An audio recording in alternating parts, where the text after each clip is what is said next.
CT silakan Pak untuk jawabannya. Ya, terima kasih. Yang pertama, uang pribadi dan uang perusahaan.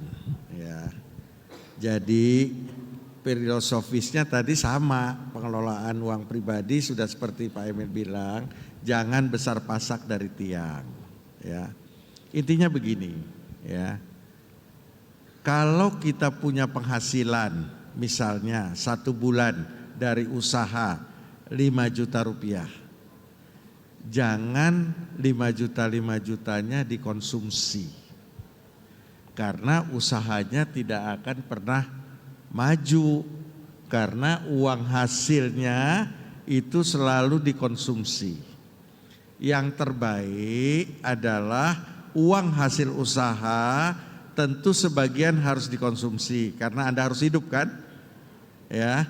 Tetapi jumlahnya harus lebih kecil dari uang hasil usahanya, supaya ada penambahan kapital, penambahan modal, penambahan uang yang diputar, sehingga nanti hasilnya jadi lebih besar.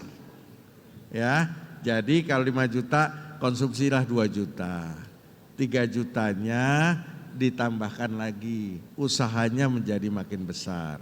Karena makin besar hasilnya kan jadi 6 juta, tidak 5 juta lagi. Konsumsinya jangan naik, tetap 2 juta, 4 jutanya di. Nah, ini terus harus menjadi filosofi.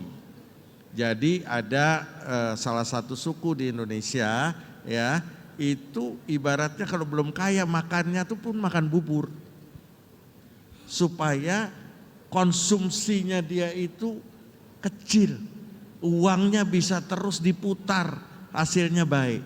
Sementara ada anak-anak muda kita nih dapat kredit misalnya 500 juta, 300 juta beli mobil, sisanya 200 juta. 200 juta diputerin untuk bayar 500 juta. Ya kagak bisa. Akibatnya macet. Karena yang penting gaya. Nah, kalau Anda mau jadi pengusaha yang berhasil, gaya itu nomor 20. Nomor 20 loh, bukan nomor 2 atau 3, nomor 20. Nomor 20 gaya itu, ya. Nah, yang penting itu akumulasi, ya, usaha itu supaya hasilnya terus berlipat ganda. Ya, nanti kalau sudah besar hasilnya sudah ini juga tetap nggak boleh dipakai buat konsumsi, pakailah lebih banyak buat sedekah, sehingga nanti usahanya juga insya Allah dijaga. Kita kasih tepuk tangan untuk Pak Cete. Terakhirnya pesannya tuh jalur langit ya Pak ya. Ya, ini lupa. Contoh aja, contoh. Sedekah jangan lupa, benar. Ya, saya itu uang yang saya konsumsi jauh lebih kecil daripada uang yang saya sedekahkan. Luar biasa Pak Cete, luar biasa Pak. Itu filosofi. Ya, insya Allah ya besok cerita lengkapnya. Besok cerita lengkap. Terima kasih baik Pak Cete. Tadi masih ada pertanyaan mengenai Transmall ya Pak. Yang kedua dulu soal pengangguran anak muda. Benar. Ya, jadi filosofinya satu aja. Ya, anak muda sekarang jangan cari kerja. Ya, tapi buatlah lapangan kerja. Jadi mulai dari kuliah itu cobalah berusaha, sehingga lulus kuliah tidak cari kerja tapi menyerap tenaga kerja, bikin lapangan kerja. Itu yang bisa bikin Indonesia maju. Ya, karena orang pintar bilang kalau negara itu mau maju, ya, pengusahanya harus banyak. Minimum 4%. Kalau bisa lebih jauh dari 4%. Kalau di bawah 4%, jangan berharap negara itu jadi maju. Ya, jadi Indonesia Emas 2045. Kalau pengusahanya Indonesia 10% dari penduduknya, selesai urusan. Nggak akan ada pengangguran. Benar. Gitu. Ya, karena cukup 1 orang merekrut 10 orang. Ya, nggak ada pengangguran. Ya, nggak ada yang mau jadi pegawai negeri, nggak ada yang mau jadi pegawai LPS. Semua jadi pengusaha ya Pak. Ya, nah, jadi itu ya. rumusannya satu, jangan mencari kerja, tapi ciptakanlah lapangan kerja. Mumpung masih muda, ayo mulai, ya gitu. Nah, yang ketiga, ini Rojali Rohana ini. Ya, tadi ya. Rombongan jarang beli. Mall gitu, ya.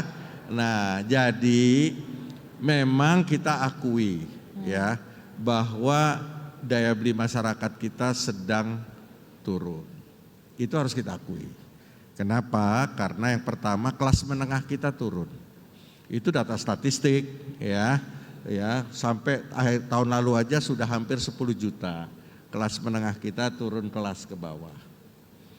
Yang kedua, kita tahu juga PHK banyak sekali di mana-mana. Sehingga pasti berpengaruh kepada daya beli. Ya. Nah, lalu gimana cara ngatasinya? Tentu kita nggak bisa business as usual. Artinya melakukan segala sesuatu seperti keadaan baik-baik saja. Keadaan normal-normal saja. Jadi kita harus melakukan sesuatu di luar kenormalan. Namanya itu business as not as usual. Ya. Nah, tren sekarang orang datang ke mall ngapain? Shopping? Enggak. Orang datang ke mall sekarang yang pertama makan. Betul nggak?